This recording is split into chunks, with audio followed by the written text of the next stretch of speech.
मेरे सम्मानित दर्शकगण, श्रोतागण, मैं एडवोकेट के वी सिंह आपका स्वागत करता हूं।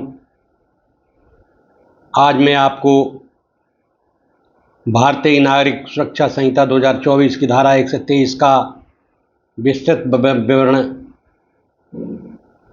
बताता हूं।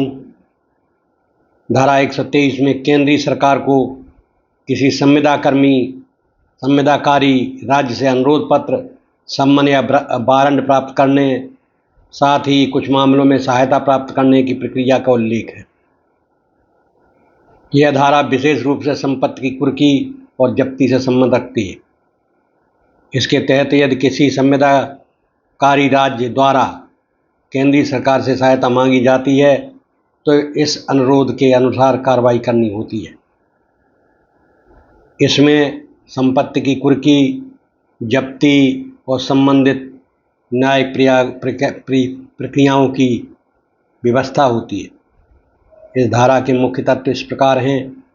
नंबर 1, अनुरोध पत्र या सम्मन किसी संविदाकारी राज्य द्वारा केंद्रीय सरकार को दिया गया औपचारिक अनुरोध या सम्मन जिसके आधार पर कार्रवाई की जानी। नंबर 2, सहायता की प्रक्रिया ऐसी परिस्थितियां या केंद्रीय सरकार को संविदाकारी राज्य की सहायता करने हो, विशेषतः संपत्ति की कुर्की या जब्ती के लिए। नंबर 3, संपत्ति की कुर्की या जब्ती संविदाकारी राज्य की मांग पर केंद्रीय सरकार द्वारा संपत्ति को कुर्क करने या जब्त करने की विधिक प्रक्रिया। नंबर 4, न्यायिक नियंत्रण और प्रक्रिया इस धारा के अंतर्गत की जाने वाली कार्रवाइयों पर उचित न्यायिक नियंत्रण और प्रक्रिया का पालन अति आवश्यक होता है। संविदाकारी राज्य वो कहलाता है जिसमें हमारी भारत सरकार का उस सरकार के साथ अनुबंध होता है कि अगर कोई अपराधी हमारे यहाँ का है तो आप उसको अपने कानून के हिसाब से सज़ा दे सकते हैं, या जब उनका है तो वो अपने हिसाब से कानून सज़ा दे सकते हैं।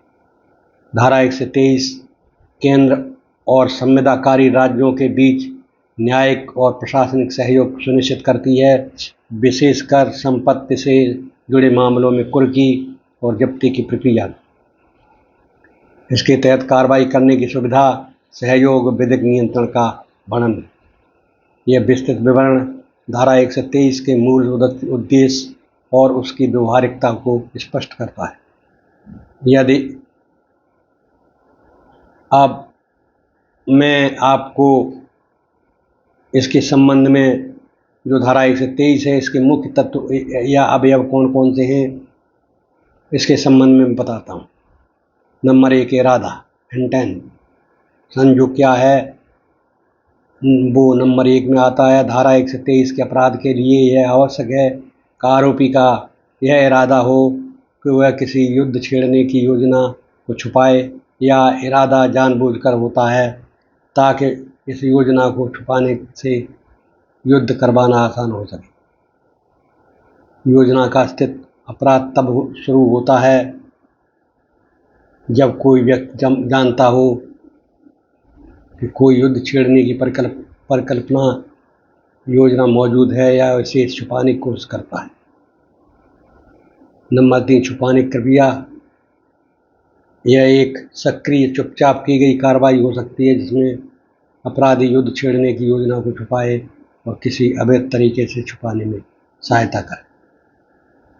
सहयोग, इसमें अन्य व्यक्तियों के साथ मिलकर अपराध को छुपाने या युद्ध की योजना को सुगम बनाने की तत्व भी आता है।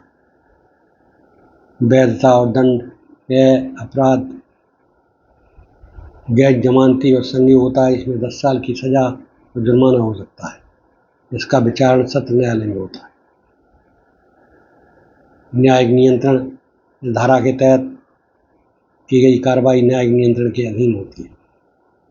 धारा 123 का उद्देश्य भारत सरकार के विरुद्ध युद्ध छेड़ने की साजिश को छुपाने वाले अपराध को रोकना है, जिससे देश की सुरक्षा, राष्ट्रीय एकता सुनिश्चित हो सके। इसके बहुत गंभीर दंड का प्रावधान है, क्योंकि अपराध राष्ट्रीय सुरक्षा को सीधे प्रभावित करता है। इस प्रकार धारा 123 के मुख्य अवयवों में अपराध का इरादा, युद्ध छेड़ने की योजना का अस्तित्व, उसे छुपाने की क्रिया, सहयोगिता, कानूनी दंड शामिल है। यह धारा सुरक्षा और शासकीय नियंत्रण के लिए महत्वपूर्ण है। इस प्रकार आपने देखा